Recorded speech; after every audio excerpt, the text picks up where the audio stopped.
Anda kembali di News Sore pemirsa. Penyidik Kejaksaan Negeri Jakarta Pusat menggeledah kantor Kementerian Komunikasi dan Digital (Komdigi) di Jalan Medan Merdeka Barat, Gambir, Jakarta Pusat.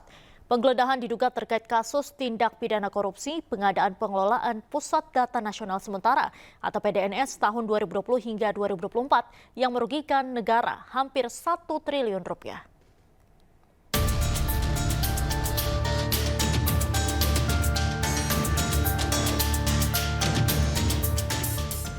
Kantor Kementerian Komunikasi dan Informatika yang kini menjadi Kementerian Komunikasi dan Digital (Komdigi) Kamis siang digeledah penyidik Kejaksaan Negeri Jakarta Pusat.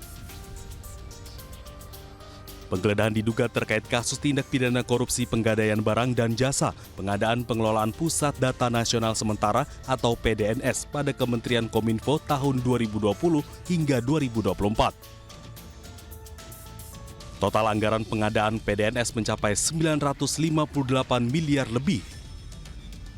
Kominfo atau Kominfo Digi dan beberapa tempat lainnya di Jakarta Pusat, Jakarta Selatan, Bogor, serta Tangerang Selatan terkait dengan penyidikan dugaan tindak pidana korupsi pada kegiatan pengadaan barang dan jasa, pengadaan data nasional sementara tahun 2020 sampai dengan 2024. Dari lokasi, penyidik juga menyita beragam barang bukti mulai dari dokumen, uang tunai pecahan rupiah dan dolar, mobil, tanah, bangunan, serta bukti elektronik lainnya yang diduga berhubungan dengan tindak pidana korupsi AQO.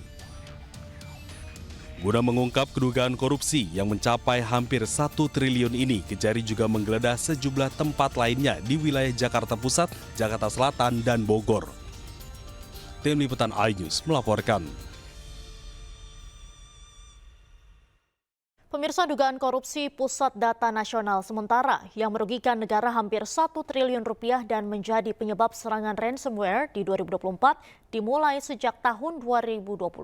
Saat itu, Kementerian Komdigi yang masih bernama Kementerian Kominfo mengkondisikan tender untuk memenangkan PT AL selama 5 tahun berturut-turut.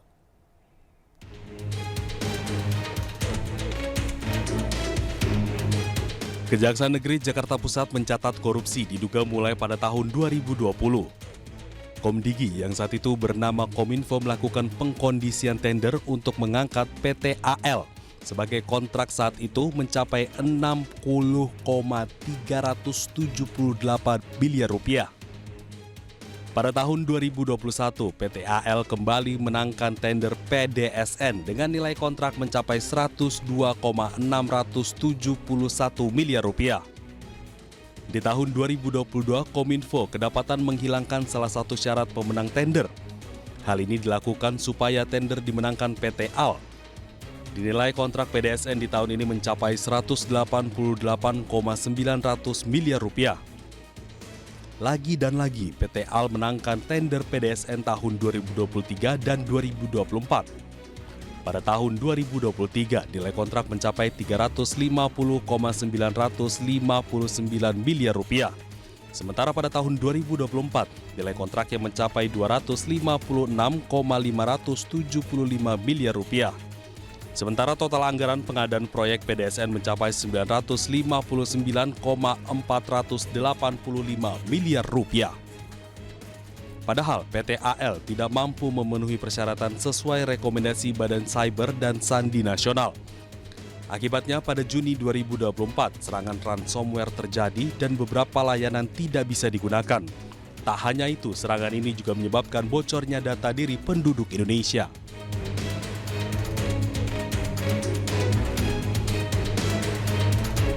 Petugas gabungan menggelar uji kelaikan kendaraan di PO Bus Kabupaten Bandung, Jawa Barat. Sopir bus juga mengikuti tes urin untuk keamanan dan kenyamanan mudik Idul Fitri 2025.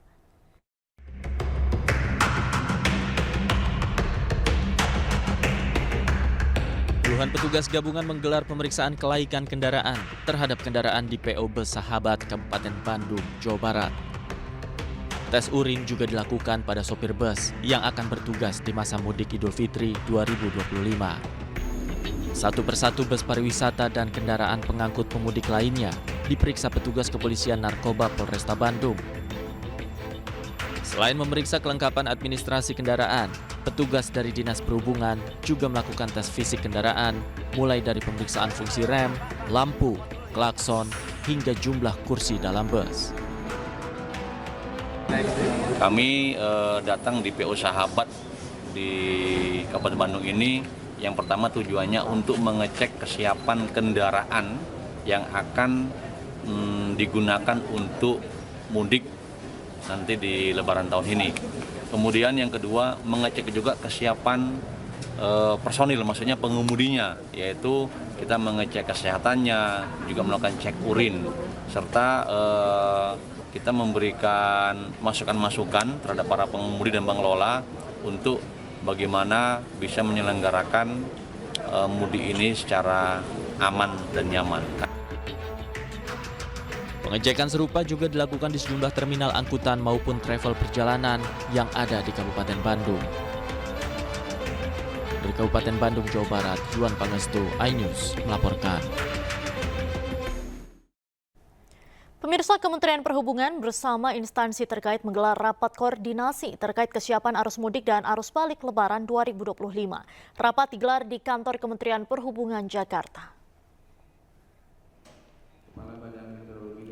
Menteri Perhubungan Budi Purwagandi memimpin rapat koordinasi kesiapan arus mudik dan arus balik Lebaran. Rapat ini membahas tentang antisipasi lonjakan pemudik, mitigasi bencana selama mudik, serta potensi kecelakaan selama mudik berlangsung.